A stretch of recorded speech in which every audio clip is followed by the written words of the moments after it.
الحمدللہ رب العالمین والصلاة والسلام علی رسولہ الکریم اما بعد. برادران ملت، میں آپ حضرات کے سامنے یوم جمہوریہ کے بارے میں یوم جمہوریت کی موضوع پر خطاب کرنے کی جسارت کر رہا ہوں.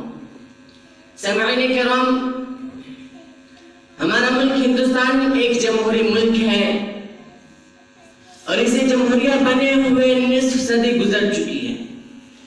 اس طویل مدت میں ہم نے ترقی کی بہت سی منزلیں طے کی، قوموں اور برادریوں میں اپنا ایک منفرد اور ممتاز مقام بنایا اور فخر کے ساتھ جمہوریت کے پرسکون سائے میں ٹھنڈے سانس لیے،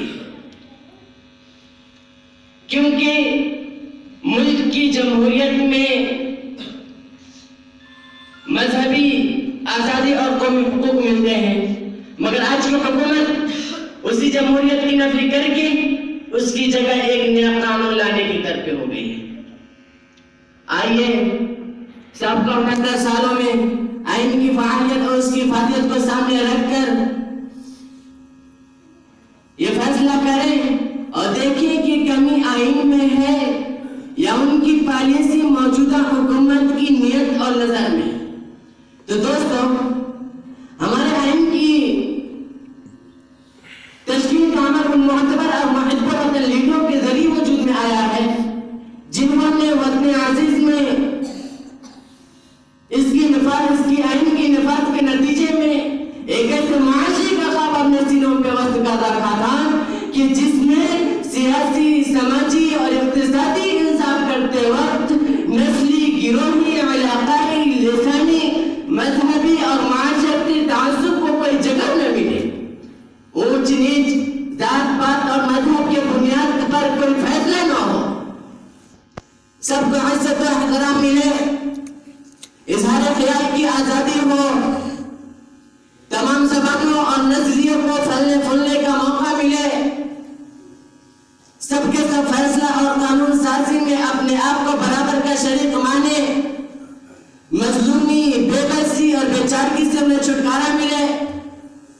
تو مہاتما گاندھی، ڈاکٹر بھیم راؤ امبیڈکر، راجندر پرساد، پنڈت جواہر لال نہرو اور سردار پٹیل اور مولانا ابوالکلام آزاد جیسے لیڈروں کی جد و جہد اور کوششوں کے نتیجے میں یہ جامع آئین بنا اور نافذ ہوا.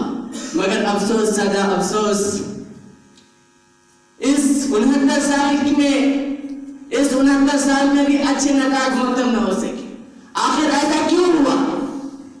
آج جب کہ ان فاشسٹ طاقتوں کو ملک کی اقتدار میں پہنچنے کا موقع مل گیا ہے تو ان میں بے پناہ جوش و خروش پیدا ہو گیا ہے. وہ ملک میں جمہوریت کو پامال کرنے کی، جمہوریت کا خون بہانے کے لیے اپنے خفیہ ایجنڈوں اور اپنے خطرناک منصوبوں پر تیزی کے ساتھ عمل پیرا ہے اور مذہبی آزادی کا بنیادی حق چھین لینے اور مذہبی اقلیتوں کے تشخص کو مٹا دینے کے لیے اسی اتر پردیش میں اپنی عبادت گاہ بل کے ذریعے قانون سازی کی کوشش کی جا رہی ہے. جبکہ دوستو، دستور ہند میں ہر مذہبی اکائی کو اپنے مدرسے، عبادت گاہیں، مذہبی نشر و اشاعت اور تبلیغ کا پورا حق دیا گیا ہے. آئین میں دیے گئے حقوق کے خلاف کوئی بھی عمل ہو وہ غیر آئینی اور غیر قانونی ہی نہیں بلکہ جمہوریت کو پامال کرنے کی ناپاک اور منصوبہ بند سازش ہے. شاہ نے کیا ہی خوب کہا ہے کہ نہ سمجھو گے تو مٹ جاؤ گے ہندوستان والوں، نہ سمجھو گے تو مٹ جاؤ گے ہندوستان والوں، تمہاری داستان تک بھی نہ ہوگی داستانوں میں. اے عزیزان وطن اور اے دانشوران قوم، کیا فاشسٹ نے کی وہ طوفان ہوا ہندوستانی جمہوریت کے 69 سالہ روشن چراغ کو کھل کر دے گی؟ کیا طاغوتی قوتوں کی یہ زبردست اقدامات انسانیت کی روشن روایت کو مٹا دیں گے؟ کیا ان کی طرفہ سوچ ہماری آج کی بیش قیمت اقدار حیات کے ورثہ کو تباہی کے کنارے سے ہمکنار کر دے گی؟ ہندوستان کی ہماری برسابرس کی جیتی جاگتی تاریخی تصویر کو اب دریا بردی کی جائے گی؟ کیا آنے والی نسل ہماری آج غفلت میں کل خون کے آنسو بہائے گی؟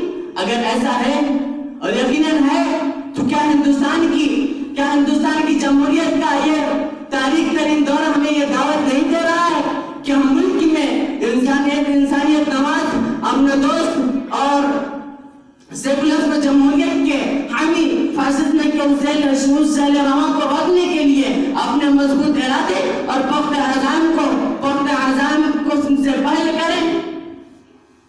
اس لیے ایسے حالات میں ہم سبھی کو